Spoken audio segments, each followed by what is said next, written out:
Bismillahirrahmanirrahim. Assalamualaikum warahmatullahi wabarakatuh. Eh, Anak-anakku sekalian di rumah yang berbahagia dan sehat, bagaimana kabar kalian? Jadi Pak Ali harap kalian semuanya sehat ya, sehat dan sehat. Semuanya bisa belajar dengan baik. Oleh karena itu, supaya tetap menjaga kesehatan, mematuhi protokol kesehatan, berolahraga, membantu orang tua, dan seterusnya. Demikian pula untuk tugas-tugas belajar, jangan lupa untuk sering membaca ya anak-anakku sekalian di rumah. Nah, kita belajar jarak jauh ini. Hari ini kita menggunakan metode rekam layar. Kalau kemarin di hari-hari sebelumnya kita belajar dengan virtual meeting, Google Meet, blog pembelajaran, YouTube, kemudian materi yang bisa dibaca di classroom, kemudian video pembelajaran seperti ini. Tujuannya apa? Agar kita belajar itu menyenangkan, tidak jenuh juga ya. Nah, ini supaya diperhatikan. Nah, anak-anakku sekalian yang berbahagia di rumah, kali ini kita akan melanjutkan kegiatan pembelajaran dari yang kemarin tentang pengaruh kondisi geografis di negara kita. Tujuannya agar kalian memahami bahwa kondisi geografis kita itu sebenarnya mempengaruhi terhadap kehidupan ekonomi masyarakat kita. Nah, untuk materi di atasnya ya tentang teks bacaan, bagaimana keadaan Pulau Madura. Ini anak-anakku sekalian bisa baca sendiri ya. Ini terkait dengan masyarakat Madura, kemudian kelebihan dan segala hal yang ada di Madura dapat dibaca di teks ini ya. Baca sendiri di buku halaman 142. Nah, Pak Ali akan menjelaskan tentang kondisi geografis negara kita sebagai negara maritim. Perhatikan gambar di layar.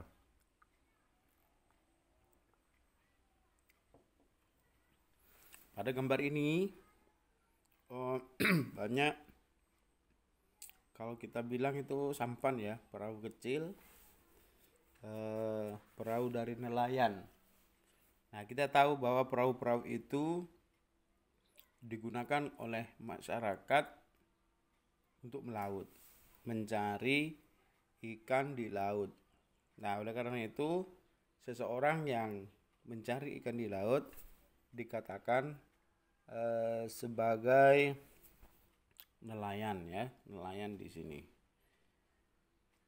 Oleh karena itu, negara kita yang berbentuk negara kepulauan, kelautan, maka sebagian besar kehidupan masyarakat yang tinggal di pesisir atau di pantai, kehidupan ekonominya bergantung pada laut, mencari ikan atau disebut dengan nelayan.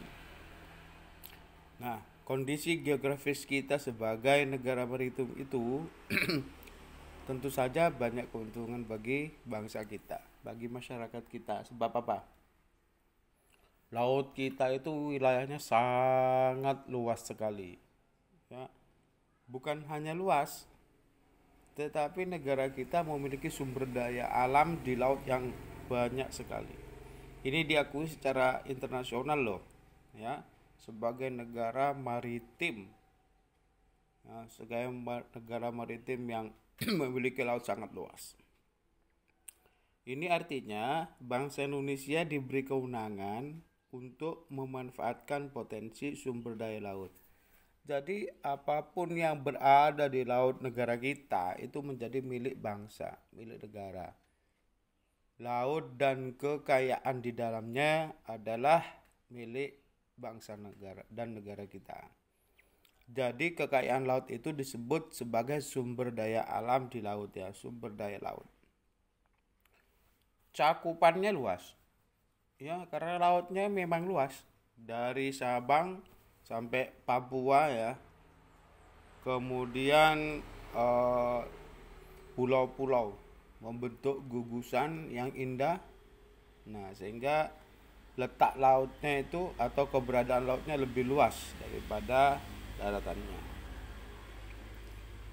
Apa saja sumber daya alam laut yang kita miliki itu sangat potensi, baik sumber daya alam hayati yang hidup maupun yang tidak hidup. Nah, misalnya sumber daya alam yang hidup, ada ikan, macam-macam ikan sekali, banyak sekali macamnya ya. Nilai ekonominya tinggi sekali. Kalau kita melihat ragam ikan di laut, itu macamnya sangat banyak sekali. Mulai dari ikan kecil sampai besar, mulai dari nilai ikan yang eh, tidak nilai memiliki nilai biasa sampai nilai ekspor. Kualitasnya atau mutunya itu juga beragam. Itu sangat kaya sekali. Kemudian juga ada terumbu karang, ada tempat wisata di pantainya, kemudian sumber daya energi, minyak, gas bumi dan mineral itu yang tidak hidup. Jadi ada pengeboran minyak lepas pantai. Nah, itu sangat sangat sangat kaya negara kita. Jadi ini perlu disyukuri bahwa kita hidup di negara kita memiliki jumlah kekayaan yang sangat luar biasa dari laut kita. Sekali lagi, baik kekayaan hayati atau yang hidup maupun kekayaan yang mati atau non hayati. Nah, kita memiliki peluang besar di bidang ekonomi melihat dari pemanfaatan sumber daya laut, ya. Nah, ini sebenarnya yang memberikan kontribusi atau sumbangan paling besar bagi negara, ya, bagi kehidupan masyarakat ekonomi juga. Jadi orang yang melaut, dia itu tinggal ke laut mencari ikan, bawa pulang ikannya, kemudian dijual. Ini adalah sumber ekonomi masyarakat sekitar pantai atau laut.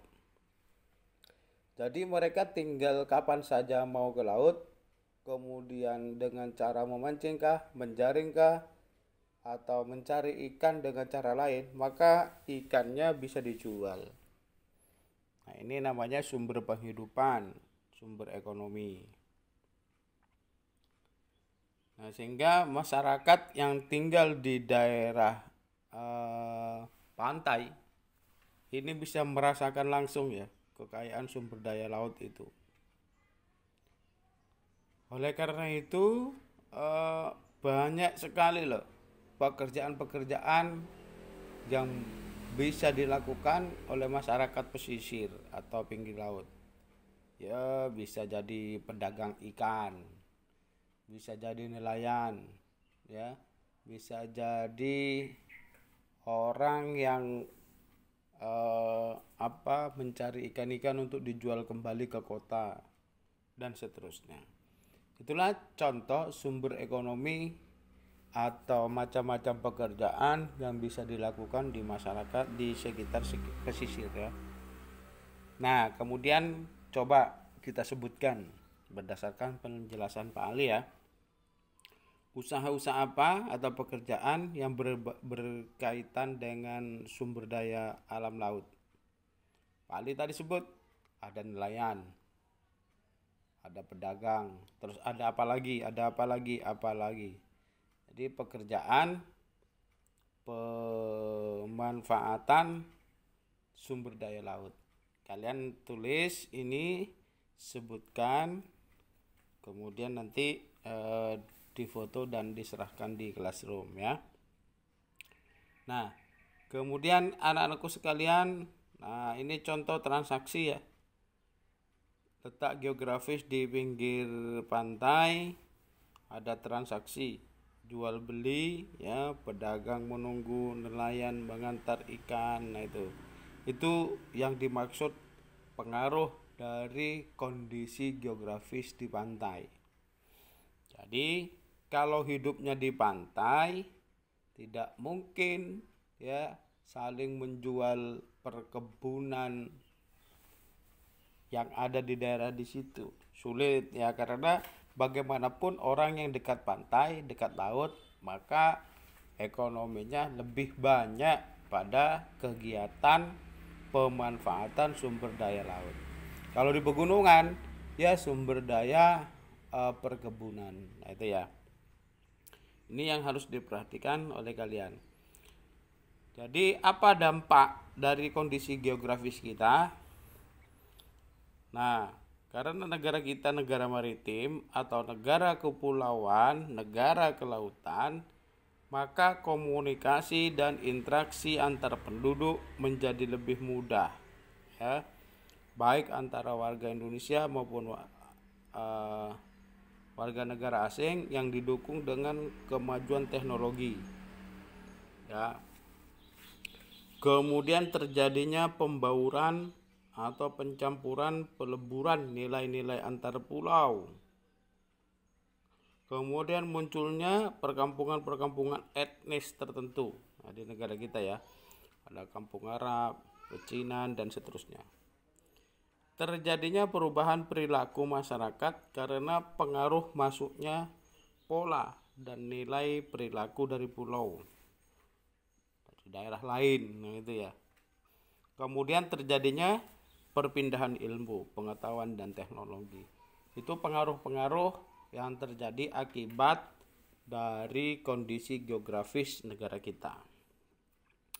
Nah, karena itu berpengaruh, berarti nanti bisa jadi ada pengaruh positif, ada pengaruh negatif.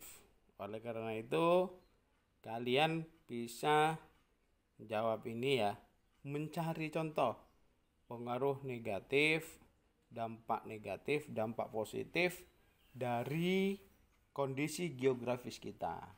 Jangan banyak-banyak deh. Cari pengaruh positifnya 3 saja, dampak negatifnya 3 saja. Nah, itulah anak-anak yang bisa kita diskusikan ya. Ini tidak usah.